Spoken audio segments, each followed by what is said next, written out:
coach from the University of Oklahoma, Lincoln Riley. All right, thanks, Mike. Thank you, everybody, for being here. Excited about this game week coming up. Going to be a big one for us, certainly, in so many ways. One, you're playing a really good football team on the road, opener to Big 12 play. Our third game here where we've done some decent things here the first 2 weeks, but got a lot of improvements to make. So it's a really important game for us. Coming off these last two here at home, which have been great. Again, very thankful for our fans, the way they've supported us here the first 2 weeks.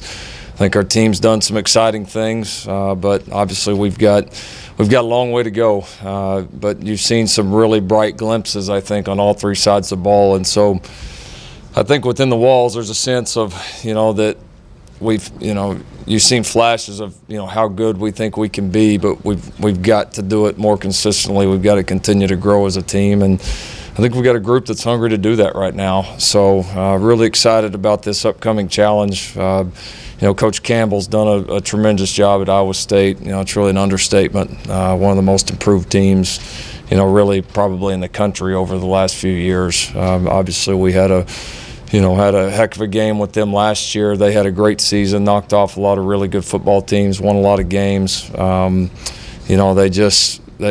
very, very well coached. I mean, all the way around. Defensively, you look at them, and I thought they were one of the top defenses in our league and in the country last year, and they really proved that throughout the year. They're one of the best tackling units that we've seen or will face. I thought probably last year, I thought they were probably the best individually, just straight tackling. They were probably the best that we saw all year, including Georgia, Ohio State, TCU, all the other fantastic defenses that we played.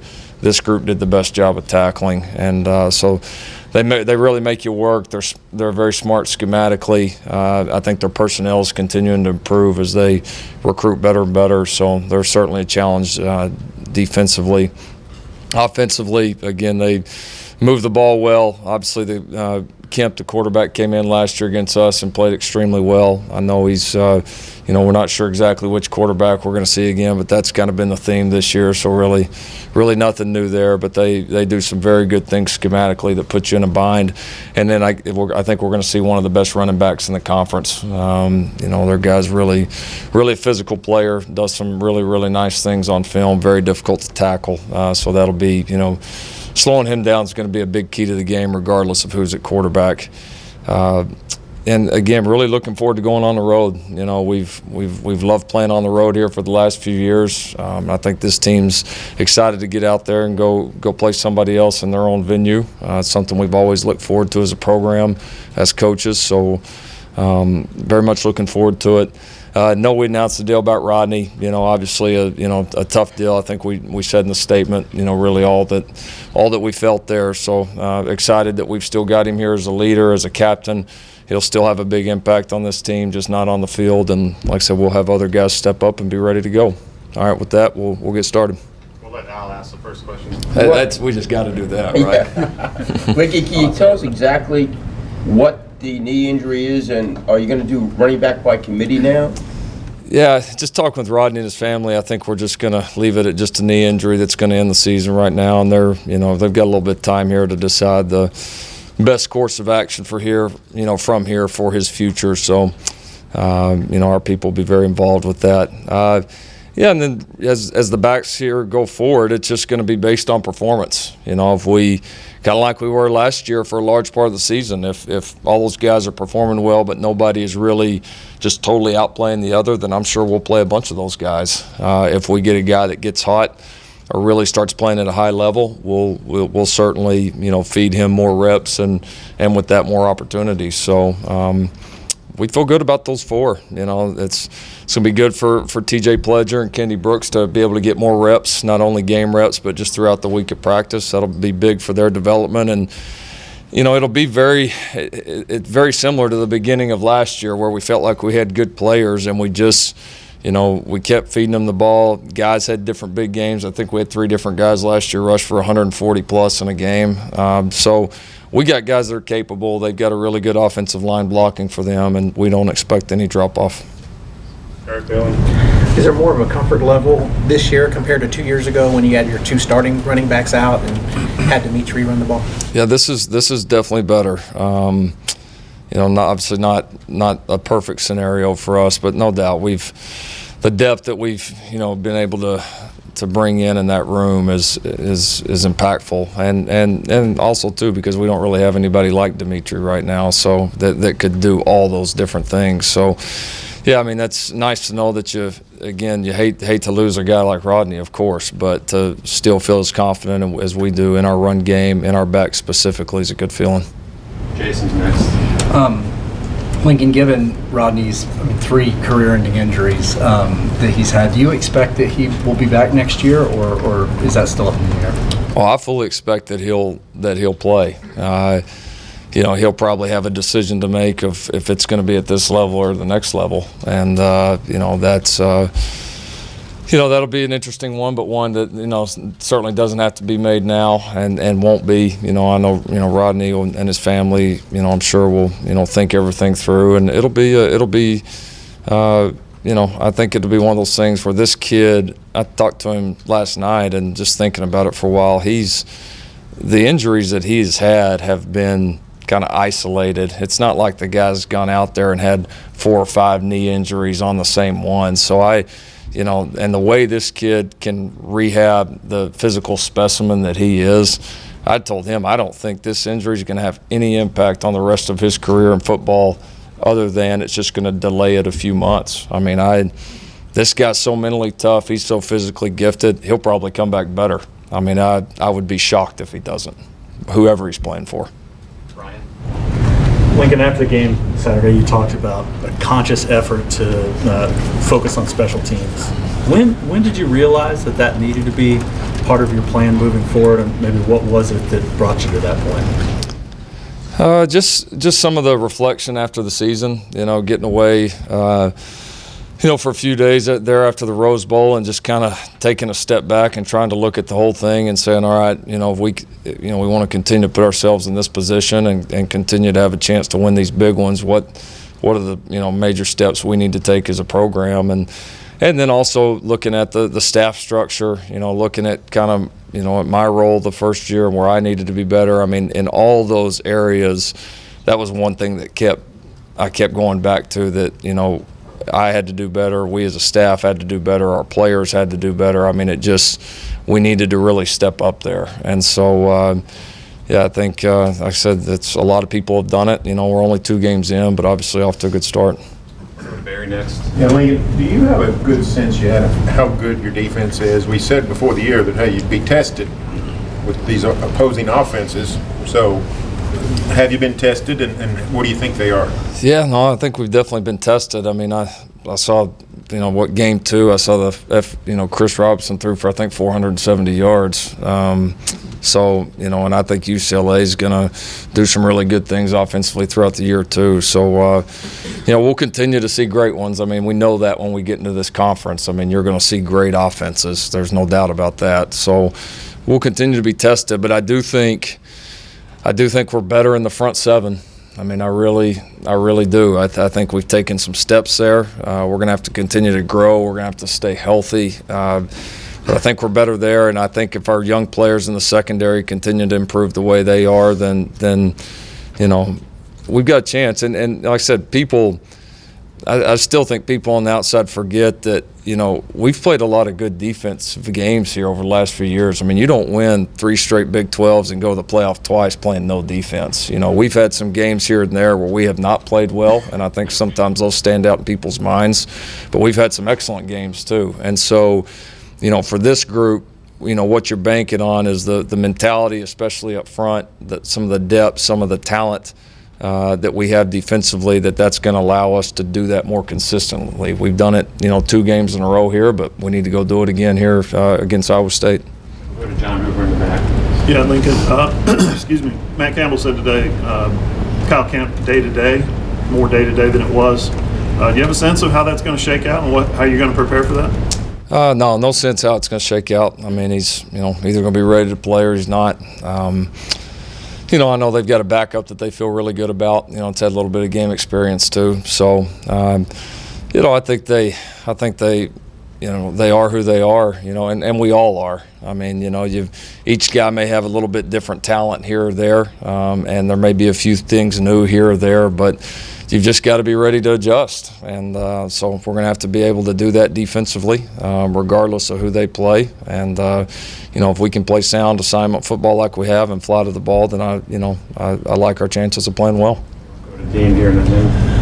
Lincoln, when you look back at the last year's loss here to Iowa State, did you learn anything from it that maybe you'd do differently this week in preparation for them? Oh, I don't know really specifically to them. I think it was a big moment for us of just,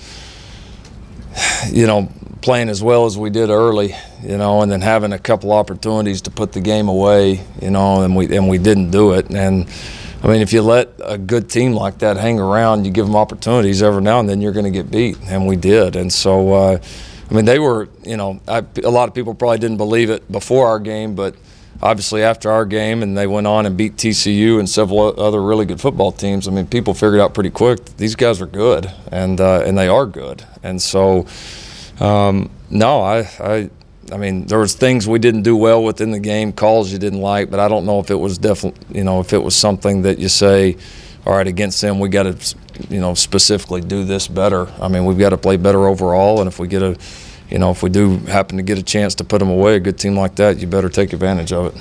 Jake was next over here. Yeah, Lincoln, last year after the Iowa State game, Rodney kind of became the primary back for you guys, and I don't think there's any doubt you guys went to another level offensively the rest of the year. So when you look at kind of this team going forward, what's going to be the key to replacing Rodney? Is it going to be a combination of the other backs and then the rest of the offense? Yeah, I mean, I know you guys look at it like that on the outside. I don't look at it as replacing Rodney. I mean, now you put some different guys in there, and then you go play. And so, and those guys have played a bunch of ball. And so, I mean, even before the injury, I didn't feel different when Rodney was in there opposed to Trey Sermon or Marcellus. I mean, yeah, they all have things that maybe this guy does these a little bit better, or that guy does these a little bit better, but we still just run our offense, and do what we expect to do. And so, certainly when you lose a great player, everybody's got to step their game up a little bit, no question. You're gonna have to have different guys step up and make those plays, but I know our guys will, and I think our whole offense feels that. So like I said, we hate it from Rodney, but our expectations aren't any different. Lincoln, what's your assessment of Kyler throwing through 2 games? He's throwing the ball really well. Really well. I mean, he missed a couple of short ones in the flat Saturday, and other than that, I mean, his throws were, spot on. Deep balls, intermediate, sidelines, everything. So he's throwing the ball great. I think he'll continue to get more settled in with his decisions. He had to make a lot more decisions in this last game, and the majority of them, I think he had. We graded him out. He had, two decisions that we wanted back, and other than that, he really played well. Brandon.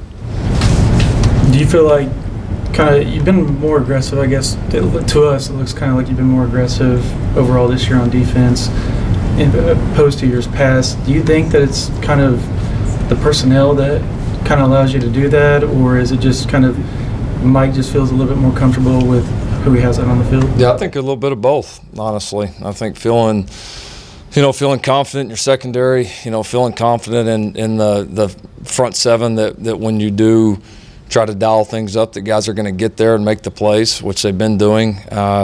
Having confidence that, if we call it and it doesn't work out, that we can still rally and make an open field one-on-one tackle, or guys can rally to the ball and you don't just get gashed. And then I think too, when you add athleticism and talent like we have, it's just going to look faster and more explosive, just because simply these guys are faster and more explosive. And so I think we're attacking, we're triggering. Mike and the guys have done a great job so far of building it around our players and what they can do. So it's clicking well right now. We'll go to Cliff on the right. Yeah, how's Austin Kendall doing, and what are his chances of being available on Saturday? He's doing good. We'll see how he progresses throughout the week, but Had a great week last week, really improved, probably even a little bit quicker than we would have thought. So I think he's certainly, at least this early in the week, certainly looks to be an option this weekend. Go Bob on the far right. Talking with Mark Jackson following the game, he admitted there were times last couple of years he was kind of down on himself. It was just one game, but how big of a confidence booster can Saturday be for the Yeah, big. I mean, it's no different than Obo's story a few years ago. There were times when Obo, wanted to leave here, or thought, playing behind Devontae Bond and Stryker and all those guys, thought, well, I may never get my opportunity. And and then he got some confidence and really took off, both on the field and off the field. And so, Mark's starting to grow. He's starting to mature.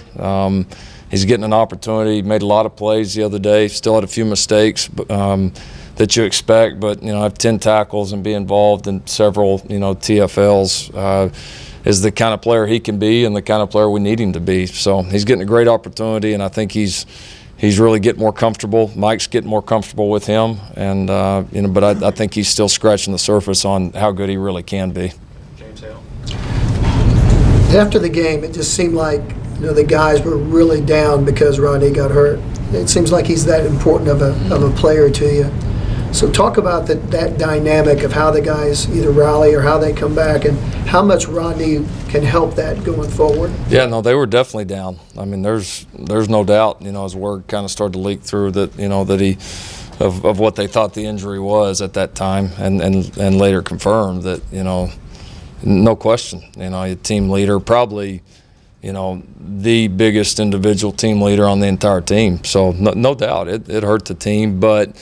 There's a difference in when it happens in the beginning, and then, kind of the shock factor a little bit for everybody. And then, after the fact, once guys can come to terms with it, see that, talk to him, see that he's okay. Rodney's able to be, still around our team, be a leader, be the captain that he's going to continue to be for us. I think it'll be a rallying point for this team. And like I said on the conference call this morning, Rodney would have it no other way. I mean, if it was anybody else, that's how Rodney would be. So that's how we all need to be for him.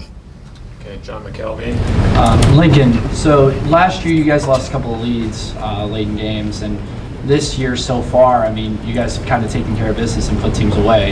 Is there anything you learned as a coach? Do you think your players learned anything from those experiences? And what do you think has contributed to kind of putting teams away so far this year? Yeah, we're 2 games in. The 2 teams we lost leads to last year were pretty good teams. We had a run on them. They had some runs on us. I mean, that's gonna happen when you play really good teams. I don't know that as we went back and really reviewed it, I don't know that we felt like there was anything specifically that our players or staff just did really poorly in the 2 games that we lost related to having a lead and then losing it. There's, of course, when you have a stretch where you don't play well, you're going to say, wish I'd have called this play, or wish this player would have done this, or whatever the case may be. You're always going to have that, whether you win 60-0 or lose 60-0. But I don't know that we felt like any of it was necessarily related to having a lead and then all of a sudden we just stop playing well or start doing a lot of things wrong. I mean, we lost 2 good football teams, but that's in the past. That was last year's team. This year's team is, growing, learning. We have been able to separate some, although we didn't separate as fast Saturday as I would have hoped, especially from the offensive side. So we got a lot of growing to do, but we're going to continue to play good teams. We're going to not all the games are going to go like this. We're going to have some tight games. We're going to have some games where people make some runs on us, and we're going to have to be able to respond. We'll go to Clay on the Far side. Yeah, you just called Rodney the biggest individual team leader probably on the team. And even if you have a team of leaders, it would seem to take some time to gel around a similar presence. So are you looking at a dynamic that will play itself out going forward? I mean, is that a thing that needs replacing? I don't think so. Just because it's not like it's not like in the NFL and we cut a guy or traded a guy. I mean, he's still here. He's still alive, and so he's going to be around our guys a bunch. He's going to be around our team. He'll travel with us. I mean, the only thing he won't do is just run out on the field with them, and so he can. he can, and just knowing him, I know he will still have a large impact on this team. So you're not totally replacing that, but do other guys have to step up in a leadership role, maybe more with somebody like him gone? That's probably fair to say as well. I don't want to just totally discount it either. Jenny Carlson. Lincoln, you mentioned earlier how tough Rodney is mentally. He's been through big injury rehab twice. What did you see out of him on the mental side of things that you think you'll be seeing again with this rehab? Well, I mean, he was obviously, extremely disappointed, as we all were after. But just talking to him yesterday, he just seems to have no hesitation. I mean, it happened. It's part of it. But he knows the blueprint. He knows how this goes, and I think this maybe would have been different, and it may not be fair to say, but I think this maybe would have been different had this happened at the same time last year, where he probably proved a lot to himself last year. I mean, and he should have. I mean, what he did the second half of the season, I mean, we've always been confident in his abilities, but I mean, you could argue he might have been the best player in the country last year, the second half of the season. I mean, he was tremendous, and so I think he knows now for sure the level he can play at, and I think he's very confident that he's going to come back better than ever. Jake was next. Yeah, Lincoln, in their first years, CD and Marquise had some great moments for you. How do you think they are playing in their second years here, and do you think that they are and can elevate their game to another level? Yeah, they're off to a good start.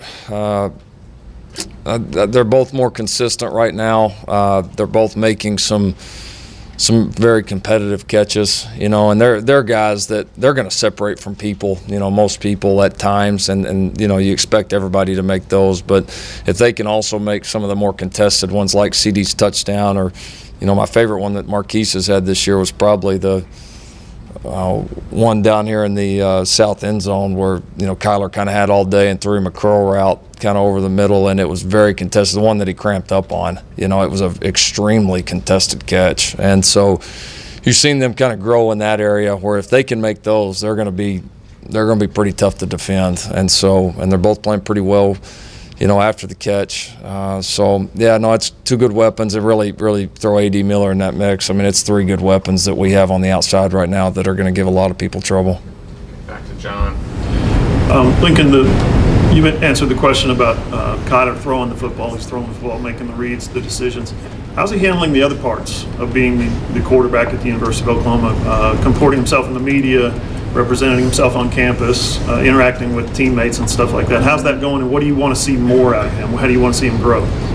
I think he's doing a great job. He's kind of taking it as it goes a little bit. I don't see him really forcing the issue, trying to overdo anything. He's still himself. I don't see him as much on campus, but he's doing very well academically. No issues there. I mean, he's which he has here. That hasn't ever been an issue. He seems to be handling it well. I mean, he seems natural for it. It seems easy and smooth for him. It doesn't feel like, in a lot of ways, working with him doesn't feel like he's doing it for the first time, and in reality he's not. It's a little different situation, but he's been in a lot of big moments with spotlight on him kind of throughout his life, so he's learned to handle it pretty well.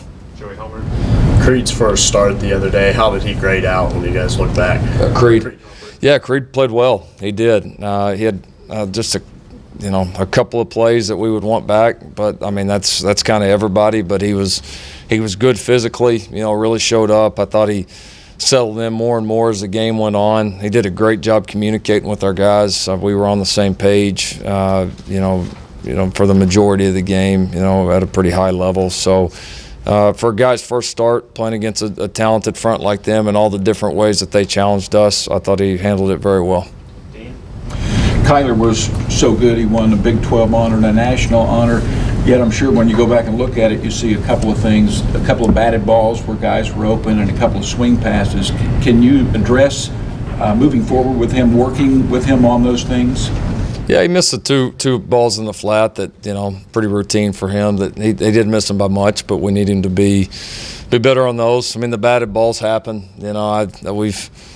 those just happen, and you know, so you kind of live with those. I mean, a lot of times it's fairly streaky. You know, people want to make a big deal about a guy being, you know, 5'11" or a guy being 6'5". I've seen a ton of 6'5" guys get them batted all over the place, and some of it's finding the windows, and also some of it is just blind luck. So we'll make sure Kyler goes to church this week. Back to Jason on the right. Lincoln, do you expect the level of aggression and blitzing to keep up once you start facing more experienced quarterbacks down the road? As far as talking from our defensive perspective, I just think it's week to week. You know, you gotta be able to put together the plan, and so I think for us the key would be whether we're blitzing, whether we're playing coverage, whatever we're doing, that we keep up the aggression that we've had, and then when we do choose to blitz and pressure people, we've got to make the plays happen. You got to get there. You got to take advantage of it, especially with like you said, playing some of the offenses, some of the teams that we're getting ready to play here in the next stretch. So I think it can be a weapon for us, but we're going to have to be able to do both well. Quick, Brian. Yeah, how do you feel Kyler's handling the when to run, when not to, and how is he handling like the aggressiveness part of it, getting as much as he can? Oh, he's handling it great. I mean, he's been extremely patient in the pocket. Honestly, probably a little more than maybe I would have guessed at this point. He's been extremely patient. He's trust our linemen and our backs on their blitz pickups. He stood in there and made throws. I don't know that he's gotten out of the pocket one time in 2 games where I came back and filmed and said, hey, you really should have sat in there this time. So, and I think he's done a good job of kind of knowing when he needs to lower his head and go get the tough extra yards in certain situations, and then also being smart and not taking unnecessary hits. So I think he's done very well with both those things. What are your thoughts about Kenneth Murray? Game 1, he didn't have a tackle. Yep. What are your thoughts about him Saturday? Some of that was schematic with FAU, just the way we were fitting things. Some of that was schematic, but he played much better this week. I mean, this was probably the best game that he's played to date as an Oklahoma Sooner. You know, he played in control, you know, which is a big deal for him. You know, he's so twitchy and fast and explosive that it's almost like a quarterback with a big arm. He's learning when to use it and then when to kind of be patient and let the plays develop and then trigger. And he was really good with that the other day. His eyes were good, tackled extremely well, but was very much in control the whole day. So I think Saturday was a glimpse of what we feel like we could have in the future with him. Brandon. Yeah, you guys talked about before the season replacing Obo and kind of not really feeling like you had a guy that was obviously as good blitzing as him. First 2 games, Curtis Bolton has gotten in the backfield quite a bit. I know he's a different position and not the jackbacker, but do you feel like you've kind of found a guy that is at least capable blitzer? No question. He's always been, for the last several years, he's always been one of the best pass rushers that we've had. I think the thing that's different in his game right now is he's gotten better at all the other stuff. You know, kind of like early in Obo's career, you brought him up. He was just a great situational pass rusher, but any of the other stuff, you just held your breath. And now with Curtis, he's learning to be better, you know, in his run fits, be better in his pass drops, understanding formations and adjustments, all the other things that linebackers have to do. He's always been elite at triggering and making plays. I mean, that's always kind of been his ace in the hole. So he's gotten better at the other things, which has allowed us to play him more. And you see him making the plays that we've expected him to make. James Hale. You know, Lincoln, before the year, and you said that right after the season, you made a decision that you wanted to get more aggressive and do things on special teams. We've seen that the first 2 games. Is this what you envisioned? You know, when you made the moves and decisions on special teams? It is. No, it is. It's. You know, you never know if it's how quickly things are going to come to fruition, but I felt, you know, once we all sat down, you know, kind of laid out the plan, you know, got the staff situated the way we did, I felt confident in our plan, and we really talked to players through spring and through camp that, look, we got to be better for you guys first on it, and we're going to lay out the best plan we possibly can, and then you guys are going to need to buy into it now with not necessarily seeing the results. We don't have any results for you right now. We're not going to have those till September. So if you guys will buy in now, we'll have some results. And I don't know that I would have promised them it would have been like it's been the first 2 games. It's been good. But the team, give the team credit. They bought in. You know, they have. Our special teams drills, special teams time has been as competitive and active as certainly anywhere that I've ever been. So proud of our emphasis and glad that our guys have been able to see some nice success on it. Okay, we're going to take 2 more, John Hoover and then Jake Trotter. With conference play, interrupting non-conference play, I'm sure that's not a big deal, but you've got, it's a little bit on the rare side. You've got Army up ahead, which runs a unique offense. Do you have enough, have you had built in enough prep time ahead of this game? Because you don't want to spend any prep time on Army, obviously, this week. Or is that something that just takes care of itself next week? Yeah, a little bit of that. I mean, it's you know, something that we've discussed, and we certainly all our focus right now is going to be on Iowa State. But you know, when we get to that point, we feel good about our plan to be prepared for Army as well. Yeah, Lincoln, how much of being a play caller is about you know, reacting to situations, adjusting to personnel? I mean, you've had a number of those situations come up, whether it was you got Feline and Mixon, you got to run the ball more, now you got to replace a Heisman Trophy winner, now your top running back is out. You know, for you, do you enjoy those challenges of kind of remaking your offense, and how big a part of being a successful play caller is about reacting to those situations? Yeah, no, I think play calling certainly is some of reacting, but I think it's also your planning and your design throughout the week, you know, just purely game planning, you know, not only schematically what you're going to do, but all right, if this guy goes down for us or if this guy goes down for them, you know, one domino falling can change a lot of different things, and you and the staff have got to be ready to react quickly and kind of be able to go through all those different situations. And I know I've gone back to it a lot, but I just think that's where our experience together as a staff here for the last now 4 years comes into play. You know, we know how we want to adjust to people. We know what we're going to do if any player on our offense gets hurt, is out for an extended period of time. But it's certainly a factor. You got to know the personnel. You got to know what your guys can do. And yeah, I think you always enjoy finding a way to move the ball. You don't always love it being in a situation where you've lost a good player. But it wasn't a cat, but it was close. But you understand that's part of the deal, and you understand that's part of our job. And so the adjustments throughout the game are always something you look forward to. Yep, there we go. All right.